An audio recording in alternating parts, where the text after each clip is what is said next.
Channel chancellor computer institute. Students, अपने last videos में हम लोगों ने फॉर लूप, व्हाइल लूप और उसके प्रैक्टिकल एग्जाम्पल सिस्टम के टर्बो सी पे करके देखे थे। तो आई होप कि वो सारे वीडियोस आपने अच्छे से देखे होंगे, और अगर आपको फिर भी कोई डाउट होता है तो आप उसके विषय में मुझे कमेंट बॉक्स में लिख करके पूछ सकते हैं। और चूँकि हम लोग इसके पहले कंट्रोल कंस्ट्रक्ट्स के बारे में भी डिस्कस कर चुके हैं, जिसमें if else and switch case आता है, और लूप कंस्ट्रक्ट में हम लोग for loop and while loop discuss कर चुके हैं। तो इसी का एक आगे का पार्ट जो लूप कंस्ट्रक्ट में आता है वो आपका आता है do while loop. Do while loop का मेनली कॉन्सेप्ट भी होता है किसी भी टास्क को रिपीट करना, लेकिन यहाँ पर जो आपका for loop and while loop में होते हैं, जो डिफरेंसेस होते हैं, वो चीज़ यहाँ पर हम लोग देखेंगे कि डू व्हाइल लूप होता क्या है। तो आज हम लोग डू व्हाइल लूप के बारे में डिस्कस करेंगे। तो शुरू करते हैं। डू व्हाइल लूप क्या होता है? It is an exit control loop. First thing हमें ये समझनी है कि जो फॉर लूप और व्हाइल लूप होता है वो एंट्री कंट्रोल लूप होता है। मतलब वहां पर सबसे पहले कंडीशन चेक होती है, देन एग्जीक्यूशन आपका होता है।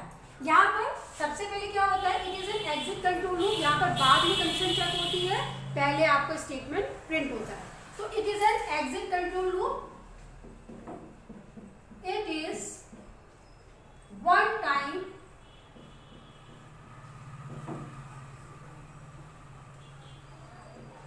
execution loop whether your condition is true or false। मतलब ये आपका एक बार एग्जीक्यूशन इसमें होता ही होता है, चाहे कंडीशन सही हो या फिर गलत हो। तो it is called an exit control loop, जहां पर आपका एक बार आउटपुट आना ही आना है। तो क्या है? Here it is an exit control loop where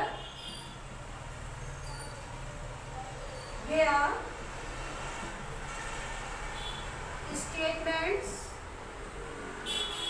will be executed once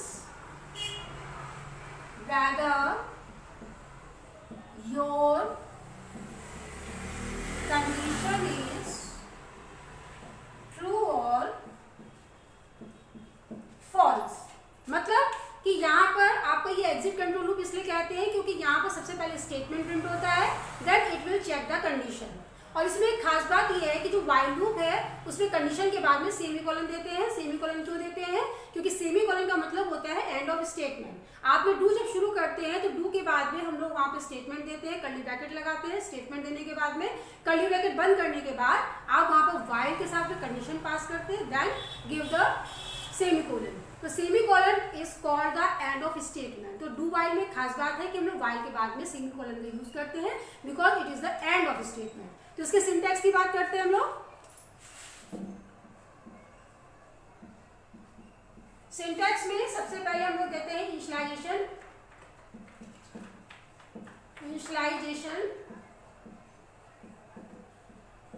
initialisation के बाद में डू, देन स्टेटमेंट। अब स्टेटमेंट आपके मल्टीपल भी हो सकते हैं,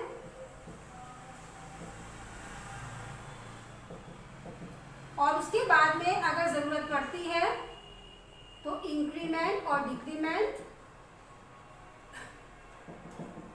देन बंद कर देंगे, और यहां पर व्हाइल के बाद में कंडीशन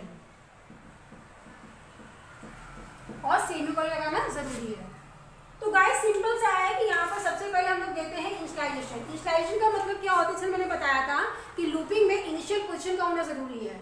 जैसे आपको कोई स्टार्ट पॉइंट अगर हमें 1 से लेकर 10 तक की, 1 से लेकर 100 तक की वैल्यूज को प्रिंट कराना है, या अपने नाम को 10 टाइम्स प्रिंट कराना है, या कोई भी हमें इवन ऑड नंबर प्रिंट कराने हैं, फैक्टोरियल प्रिंट कराना है, फाइबोनाची प्रिंट करानी है, तो सबसे पहले क्या होता है? स्टार्टिंग पॉइंट होता है।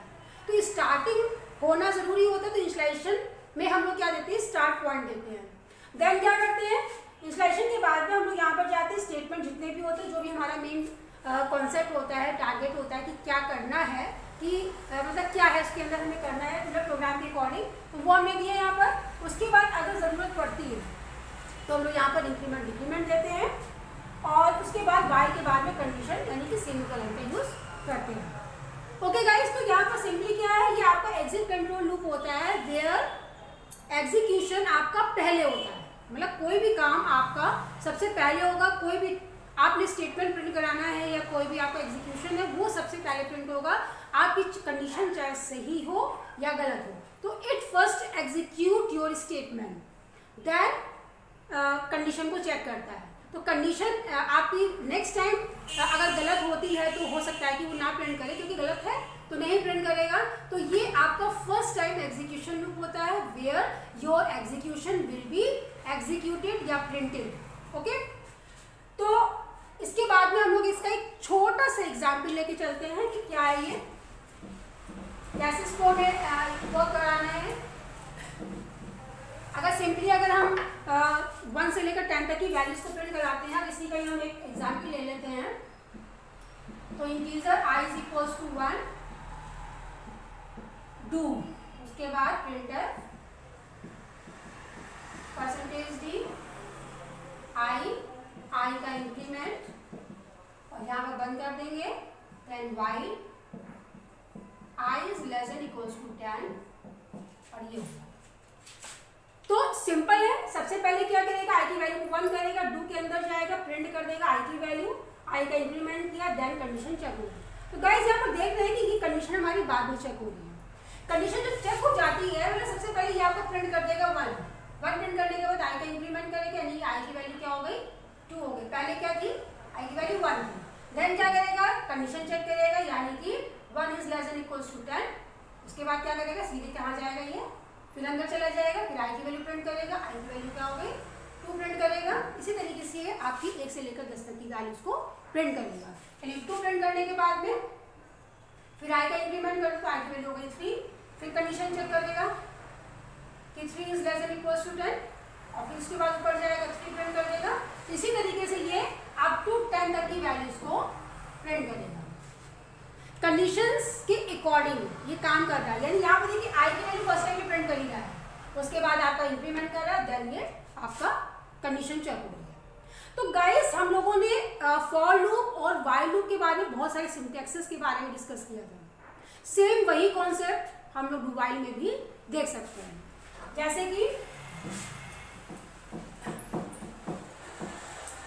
जैसे अगर हम इसी को ही लेके चलते हैं कि यही हमको सेम प्रिंट कराना है, तो इसमें हम क्या क्या मॉडिफिकेशंस कर सकते हैं। तो आप बेसिकली क्या कर सकते हैं कि आपका पहला एग्जाम्पल है, दूसरा ले लेते हैं हम लोग,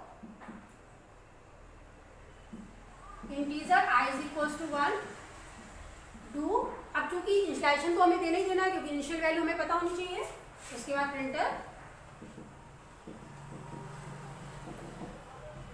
अब यहाँ पर देखिए i प्लस प्लस आप यहीं पर ही कर सकते हैं, जैसे हम लोगों ने अपने इंक्रीमेंट डिक्रीमेंट ऑपरेटर्स के बारे में पढ़ा था, और हम लोगों ने अभी व्हाइल लूप और जो आपने फॉर लूप के बारे में पढ़ा था, उसमें सेम ऐसे ही हम लोग यूज कर सकते हैं। इसके बाद इसको और करके ये सेम चीज हम लिख सकते हैं,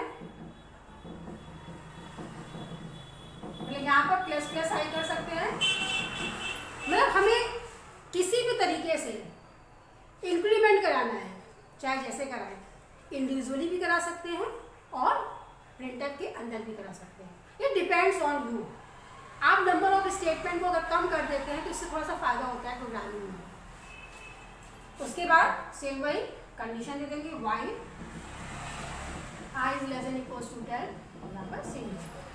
तो इस तरीके से आप अपने एग्जाम्पल्स को फॉलो कर सकते हैं। अब इसी के साथ में आप और भी ले सकते हैं, काम सब वही करेगा आपका, तो थोड़ा सा प्रिंटिंग में अंतर आता है।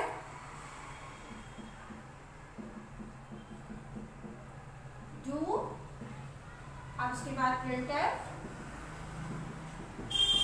परसेंटेज d i, और यहाँ पर हमने इसको ऐसे ही बंद कर दिया। देन कंडीशन लगाएंगे while i is less than equals to 10, तो यहीं पर ही हम क्या कर सकते हैं, i plus plus less than equals to 10। ये लोग पहले देख चुके हैं, लेकिन प्रैक्टिकल करना बहुत जरूरी है। अगर आपको मेरे किसी भी लाइन पर कोई भी डाउट होता है तो प्लीज़ आप उसको मुझे डिस्कस कर सकते हैं। मैं आपको और अच्छी तरीके से इसको और एक्सप्लेन करके बता दूंगी अगर आपको कोई डाउट होता है। वैसे आई होप कि ये सारी चीज़ें आपको क्लियर हो जाएंगी if you do practice on system. इसी चीज़ को हम लोग while plus plus I less than equals to 10, तो कोई भी तरीका आप यूज कर सकते हैं, whether this one whether this one, कोई भी तरीका आप यूज करेंगे, मेन कॉन्सेप्ट आपका वही है। इसके बाद एक इसका इनफाइनाइट लूप होता है, मैं यहां लिख देती हूं इनफाइनाइट लूप। इनफाइनाइट लूप का एग्जांपल देख लेते हैं यहाँ पर, सिंपली while 1 करके। इसको आप फॉर while के साथ भी यूज कर सकते हैं, फॉर के साथ भी यूज कर सकते हैं, डू while के साथ भी यूज कर सकते हैं।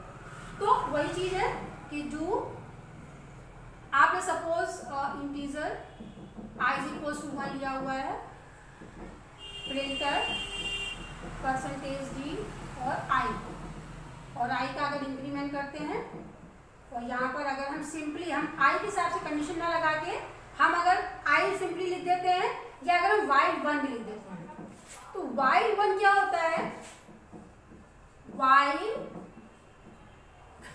1 ये क्या होता है आपका इनफाइनाइट लूप होता है। आप इसको while के साथ भी यूज कर सकते हैं, जैसे हम यहाँ पर अगर हम इसके साथ में लिखते हैं तो ये क्या होता है, ऑलवेज ट्रू। तो अगर आपका प्रोग्राम इनफाइनाइट होता है तो उस कंडीशन में क्या करना होता है, कंट्रोल ब्रेक का इस्तेमाल आप कर सकते हैं। तो ये सारी चीज़ें हम लोग पहले भी डिस्कस कर चुके हैं कि अगर हमारे पास while में या फॉर लूप में इनफाइनाइट लूप होता है तो आप उसको उस तरीके से मैनेज कर सकते हैं। आप वहाँ पर कंट्रोल ब्रेक का यूज़ कर सकते हैं, उस तरीके से आपका प्रोग्राम स्टॉप हो जाएगा, कंट्रोल C का यूज़ कर सकते हैं। तो ये सारी चीज़ें हम लोगों ने आज देखी, सिंटैक्स सीखा, उसका मैंने एग्जाम्पल भी आपको बता दिया। एक छोटा सा हम लोग अगर एग्जाम्पल देखते हैं,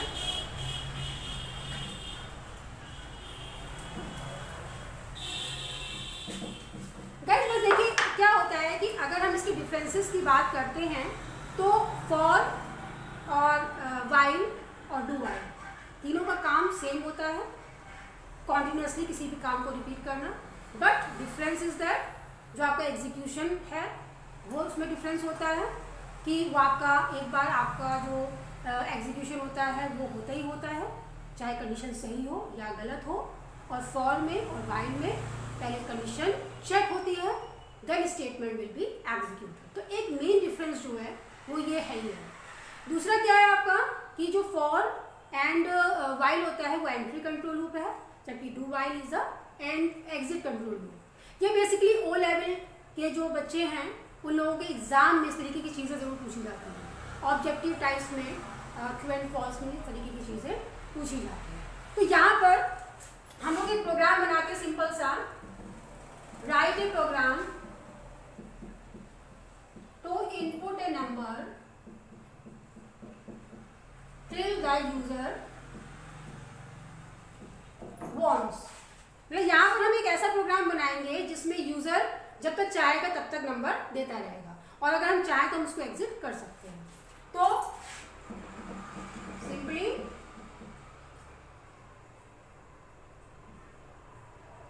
hash include stdio.h hash include conio.h void main function। ठीक है, अब यहाँ पर सबसे पहला काम क्या होता है, वेरिएबल डिक्लेरेशन करना है। तो हम एक जो नंबर हम इनपुट कराएंगे वो हम लेंगे, तो हम यहाँ पर ले लेते हैं इंटीजर नंबर। गाइस एक मेन चीज़ और है कि हमें कैसे पता चलेगा कि हमें कितने वेरिएबल्स डिक्लेयर करने हैं। तो इसके लिए परेशान होने की ज़रूरत नहीं है, प्रोग्राम आपके पास है, प्रोग्राम को अच्छी तरीके से समझिए, और अगर आपको लगता है कि आप एकदम से डिसाइड नहीं कर पा रहे हैं कि आपको कौन कौन से इसमें वेरिएबल्स डिक्लेयर करने हैं, तो जब जिसकी रिक्वायरमेंट हो आप उसके हिसाब से वेरिएबल बाद में डिक्लेयर कर सकते हैं। तो ज़रूरी नहीं है कि हम एक साथ ही दे दें या बाद में डिक्लेयर नहीं कर सकते। जब आपको लगे कि हम इसके लिए एक वेरिएबल चाहिए, ठीक है, तो आप उसको बाद में ले सकते हैं। तो अब यहाँ पर क्या करना है हमको, यहाँ पर हमको एक वेरिएबल चाहिए और अब जो भी काम करना है वो हम डू वाइल के अंदर करेंगे। तो क्या करना है, डू शुरू किया, इसके बाद यहाँ पर लिखेंगे printer enter a number scanner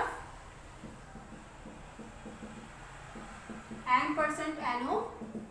इसके बाद यहाँ पर आप चाहें तो प्रिंट भी करा सकते हैं, प्रिंटर %D और ये दे दिया नंबर और यहाँ पर इसको कर दिया बंद। ये डू देखिए शुरू हो रहा है, यहाँ पर आपने इसको बंद कर दिया। इसके आगे का पोर्शन देख लेते हैं हम लोग यहाँ पर। इसके बाद क्या करना है, आपको वाइल कंडीशन लगानी है, नंबर इज ग्रेटर देन 0। देखिए सिंपल सी बात है कि हम यहाँ पर ये चाहते हैं कि हम एक नंबर बार बार इनपुट करते रहें जब तक हम उसको चाहें। तो हमने टर्मिनेशन के लिए कंडीशन लगाई कि जब तक नंबर ग्रेटर देन 0 है, यानी नंबर हमारा पॉजिटिव है, तब तक तो ये इनपुट लेता रहेगा। तो ध्यान से देखिएगा कि मैं इसको आपको क्या समझा रही हूँ।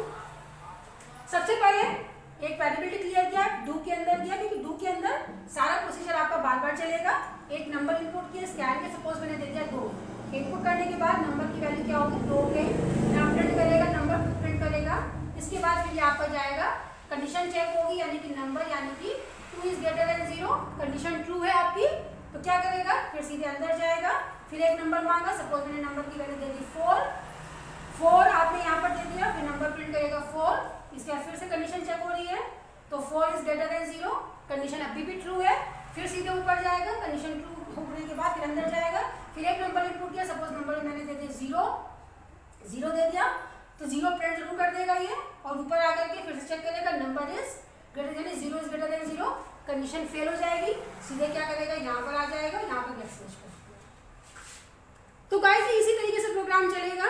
इसी तरीके से अगर आप जितने भी नंबर देना चाहें, चाहे वो पॉजिटिव हो, आप नेगेटिव अगर कर देंगे तो नेगेटिव तो आपका फॉल्स हो जाएगी कंडीशन, क्योंकि नंबर इज ग्रेटर देन 0, जब तक नंबर की वैल्यू 0 से ज्यादा होगी तब तक ये काम करेगा।